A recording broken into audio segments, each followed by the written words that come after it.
नमस्ते। हम वर्ण विचार पढ़ रहे हैं और सबसे पहले उसमें भी स्वर पढ़ रहे हैं। तो आज स्वरों की चौथी क्लास है और उसमें भी हमने 4 प्रकार से स्वरों का विभाजन देख लिया है। आज 5वां देखेंगे कि मुख के खुलने के आधार पर स्वरों के कितने भेद होते हैं। और इन सब में सबसे इंपॉर्टेंट मुझे लगता है कि यही है, मुख के खुलने के आधार पर स्वरों के भेद। आज देखते हैं। तो मुख के खुलने के आधार पर स्वरों के 4 भेद होते हैं: संवृत स्वर, विवर्त स्वर, अर्ध संवृत स्वर और अर्ध विवर्त स्वर। देखते हैं। मुख के खुलने के आधार पर, मुख के खुलने के आधार पर, खुलने के आधार पर स्वरों के 4 भेद होते हैं। 4 भेद होते हैं। पहला है संवृत स्वर। संवृत स्वर हम यहीं पर देखते हैं। दूसरा विवर्त स्वर, विवर्त स्वर। तीसरा अर्ध संवृत स्वर, अर्ध संवृत स्वर। और चौथा हो जाएगा अर्ध विवर्त स्वर, अर्ध विवर्त स्वर। इस तरह से मुख के खुलने के आधार पर स्वरों के 4 भेद होते हैं। अब संवृत स्वर किसे कहते हैं? ऐसे स्वर जिनका उच्चारण करते समय मुख न के बराबर खुलता है, अर्थात बहुत ही अल्प सा, थोड़ा सा खुलता है, उन्हें संवृत स्वर कहते हैं। लिखते हैं इसकी परिभाषा। वे स्वर जिनका उच्चारण करते समय, जिनका उच्चारण करते समय मुख न के बराबर खुलता है, न के बराबर। उनका अलग अलग भाग कर लेते हैं ताकि लिखने में आसानी रहे। तो मुख न के बराबर खुलता है, उन्हें संवृत स्वर कहते हैं। जैसे वे स्वर जिनका उच्चारण करते समय मुख न के बराबर खुलता है, उन्हें संवृत स्वर कहते हैं। ई, जैसे ई, उ और री। हम उच्चारण करके भी देखते हैं तो पता चलता है ई, उ, री बिल्कुल थोड़ा सा खुलता है, मुख न के बराबर खुलता है, उन्हें संवृत स्वर कहते हैं। अब विवर्त स्वर क्या होते हैं? वे स्वर जिनका उच्चारण करते समय मुख पूरा खुल जाता है, उन्हें विवर्त स्वर कहते हैं। वे स्वर, ये देख लेते हैं। वे स्वर जिनका उच्चारण करते समय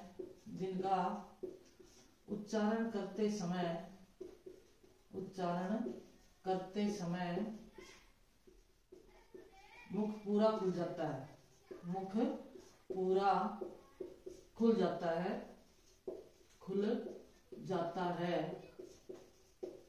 उन्हें विवर्त स्वर कहते हैं। विवर्त स्वर कहते हैं। इसमें एक ही है आ। इसमें आ जब बोलते हैं तो पूरा मुख खुलता है, तो विवर्त स्वर में सिर्फ एक ही आएगा। जैसे आ, विवर्त स्वर एक ही है। अर्ध संवृत स्वर वे स्वर जिनका उच्चारण करते समय मुख आधे से थोड़ा सा कम खुलता है। इसमें तो बिल्कुल संवृत स्वर में तो न के बराबर खुलता है और इसमें आधे से थोड़ा सा कम खुलता है, उसे वे स्वर जिनका उच्चारण करते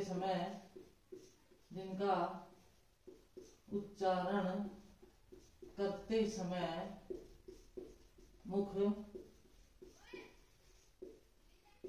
आधे से थोड़ा कम खुलता है,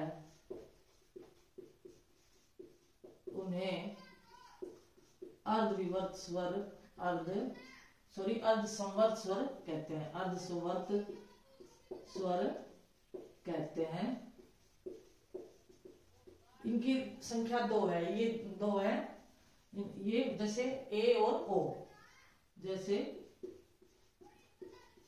ए और ओ। फिर है अर्धविवर्त स्वर, वे स्वर जिनका उच्चारण करते समय मुख आधे से अधिक खुलता है। इसमें तो आधे से कम और उसमें अर्धविवर्त में आधे से अधिक और विवर्त में पूरा खुलता है। तो वे स्वर जिनका उच्चारण करते समय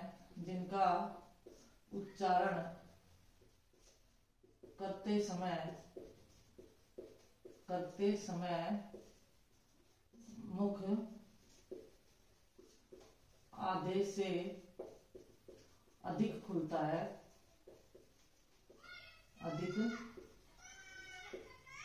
है, उन्हें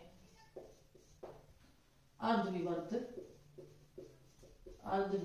स्वर कहते हैं। जैसे है, आई, औ, और अंग्रेजी से आगत आ भी इसी में आएगा। अंग्रेजी से आगत जो आ है वो भी इसी में आएगा। तो इस तरह से सबसे इंपॉर्टेंट भाग इनका यही है कि मुख के खुलने के आधार पर स्वरों के 4 भेद होते हैं। पहला समर्थ स्वर। अब थोड़ा कंफ्यूजन इनमें ही होता है, वे स्वर जिनका उच्चारण करते समय मुख न के बराबर खुलता है, बिल्कुल अल्प सा खुलता है, हम उच्चारण करके भी देख सकते हैं इसको, तो उन्हें समर्थ स्वर कहते हैं। इसमें ई, ऊ और री समर्थ स्वर के अंतर्गत आएंगे। फिर विवर्त स्वर, वे स्वर जिनका उच्चारण करते समय मुख पूरा खुल जाता है, उन्हें विवर्त स्वर कहते हैं। और ये सिर्फ एक आ है, जिसको आ बोलते हैं तो पूरा मुख खुल जाता है। फिर अर्धविवर्त स्वर, वे स्वर जिनका उच्चारण करते समय मुख आधे से थोड़ा कम खुलता है। थोड़ा सा देखिए, ये संवत के आधार पर आप देख सकते हो, जिसमें मुख न के बराबर खुलता है और इसमें आधे से थोड़ा सा कम खुलता है, उन्हें अर्धसंवत स्वर कहते हैं। इनकी 2 संख्या है, ए और ओ। अर्धविवर्त स्वर, वे स्वर जिनका उच्चारण करते समय मुख आधे से अधिक खुलता है, उन्हें अर्धविवर्त स्वर कहते हैं। और ये ए, आई, औ और अंग्रेजी से आगत जो आ है वो भी इसी के अंतर्गत आएगा। इस तरह से मुख के खुलने के आधार पर स्वरों के भेद हमने देखे। अब इसमें उच्चारण स्थान के आधार पर इसका स्वरों का लास्ट विभाजन है। ये उच्चारण स्थान के आधार पर स्वरों के कौन कौन से भेद होते हैं वो हम और देख लेते हैं। उच्चारण स्थान के आधार पर स्वरों का भेद, स्वरों का छठा भेद हम देख रहे हैं। उच्चारण स्थान के आधार पर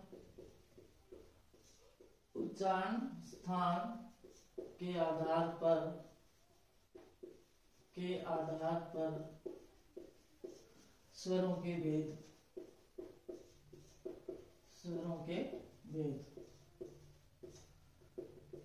उच्चारण स्थान के आधार पर स्वरों के 6 भेद होते हैं। कंठे, तालवे, हम एक एक करके सीधा लिखते हैं, इनकी परिभाषा लिखने की जरूरत नहीं है, सिर्फ हम विभाजन कर लेते हैं इनका। जैसे कि पहला है कंठे। वैसे तो ये वर्गीकरण साथ में जब व्यंजन पढ़ाऊंगी तब फिर से करवा दूंगी, लेकिन कंठे तो इसमें ए और आ ध्वनियां आएंगी, ए और आ कंठे में। और बाद में जो व्यंजन की ध्वनियां है वो बाद में पढ़ाते हैं, जिसमें कै, खे, गे, गैडे आदि आते हैं। दूसरा है तालव्य, ई, तालव्य में कौन सा आएगा, ई। तीसरा मूर्धन्य, मूर्धा या मूर्धन्य कह सकते हैं आप, तो इसमें आ जाएगा री।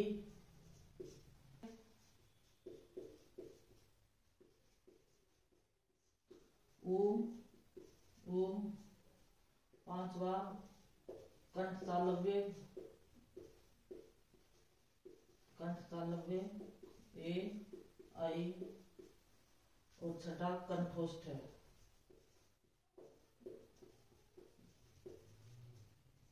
कंठोष्ठ ओ और औ। इस तरह से उच्चारण स्थान के आधार पर स्वरों के 6 भेद होते हैं।